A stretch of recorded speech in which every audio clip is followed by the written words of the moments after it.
The Lord be with you. A reading from the Holy Gospel according to Luke. Some Pharisees came to Jesus and said, "Go away, leave this area because Herod wants to kill you." He replied, "Go and tell that fox, behold, I cast out demons and I perform healings today and tomorrow. And on the third day I accomplish my purpose. Yet I must continue on my way today, tomorrow, and the following day. For it is impossible that a prophet should die outside of Jerusalem. Jerusalem, Jerusalem, you who kill the prophets and stone those sent to you. How many times I yearned to gather your children together as a hen gathers her brood under her wings. But you were unwilling. Behold, your house will be abandoned. But I tell you, you will not see me until the time comes when you say, 'Blessed is he who comes in the name of the Lord.'" The Gospel of the Lord. Praise to you, Lord Jesus Christ. I was in a couple conversations this week that had to do with kind of fear, I guess, being scared, mainly as a kid. And the example was used about the movie or TV series that used to be on called Unsolved Mysteries.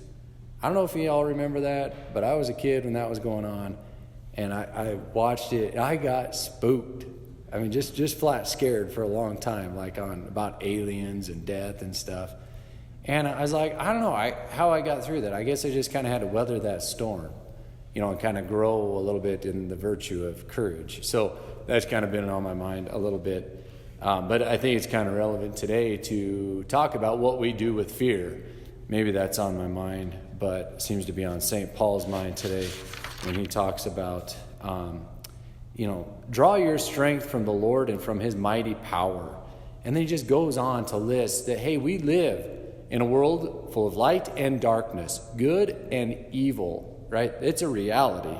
He says, "For our struggle is not with flesh and blood, but with principalities and powers, with the world rulers of this present darkness, with the evil spirits in the heavens."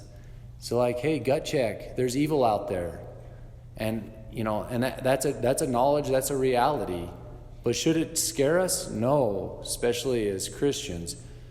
We have the knowledge of our faith in Jesus, that he's where I draw our strength, and that even if I lose my life here in this world, hey, there's hope for eternal life. So that's kind of the main perspective we have as we go through fear in this life. Fear's a reality. It's a thing, but what really matters is what we do with it. So I think of the old John Wayne saying that courage is being scared to death, but saddling up anyway. Right? We as Christians saddle up anyway, right? Even though we're scared. So I'll be real, I'm scared of the outcome of these elections. I recognize it in me. That could look really ugly in this world, from my perspective, if the wrong guy gets in. Okay, that's going on in me. But what do I do with that? I draw my strength from the Lord. I have the hope of eternal life. I have the hope that he will prevail. So that gives me courage in this thing that I'm dealing with, to no matter what the outcome, I have faith in Jesus. That's the reality. And the Mass is always going to be celebrated. I'll always celebrate the Mass. You're good.